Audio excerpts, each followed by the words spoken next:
Hi guys. මේ තියෙන්නේ silicone mold එකක්. මේක measuring cup එකක්. silicone cups දෙකක්. mixing stick එකක්. ඒ වගේම mica powder colors ටිකක්. අන්තිමටම gold sheet flake එකක්. ඉතින් මේ ටික use කරලා අද මොනවද මම හදන්න යන්නේ. අපි බලමු ඉස්සරහට මොකද්ද හදන්නේ කියලා. අද මම මේ හදන්න යන එකට සුදු පාටින්ම පාට 3ක් ගන්නවා. ඒ කියන්නේ සුදු පාට ඩෙප්ත් එක තියෙන කලර්ස් මම 3ක් පාවිච්චි කරනවා මේකට. එකක් පොඩ්ඩක් ග්ලිටර් වගේ වෙනවා. අනිත් එක ගොඩක් මයිකා පවුඩර් බේස් එකක් තියෙන එක. අන්තිමට මම මගේ ගෝල්ඩ් ෂීට් එක මෙන්න මේ විදිහට දාගන්නවා.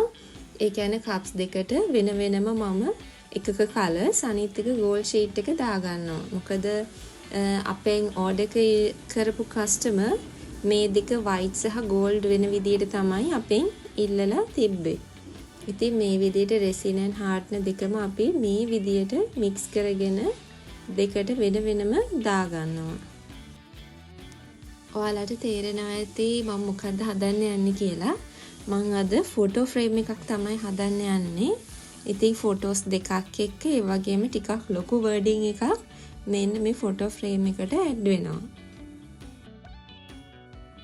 මේක තමයි හදාගන්න කලින් මම පොඩ්ඩක් ස්කෙච් එකක් කරගෙන ඉන්නවා. මේ විදිහට හොඳයිද කියලා. ඉතින් මෙන්න මේ විදිහට තමයි process එක යන්නේ. ඒ අතරතුර මෙන්න මේ වගේ කෙනෙක් වද දෙන්නත් එනවා.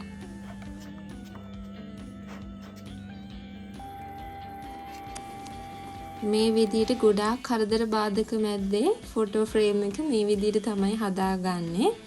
ඔයාලට දැන් පේන්නේ මම මේකට ස්ටාර්ස්, හાર્ට්ස් වගේ ගෝල්ඩ් කලර් ස්ටිකර්ස් වගේක් ඇඩ් කරන විදිය. ඉතින් දැන් අපි අපේ සෙකන්ඩ් ලේයර් එක තමයි කරගන්න යන්නේ. ෆස්ට් ලේයර් එක ඉවර කරලා ෆොටෝස් දාලා වර්ඩින් එක දාලා ස්ටිකර්ස් දාලා ඔක්කොම ඉවරයි. අපිට දැන් තියෙන්නේ ලස්සනට උඩ ග්ලොසි වෙන විදියට අපේ සෙකන්ඩ් ලේයර් එක සම්පූර්ණයෙන්ම දාගන්න. මෙන්න මේ විදිහට තමයි අපි හදලා ඉවරුනාට පස්සේ අපේ අයිටම් එක තියෙන්නේ. Thank you so much for your order, Mansha. Bye bye.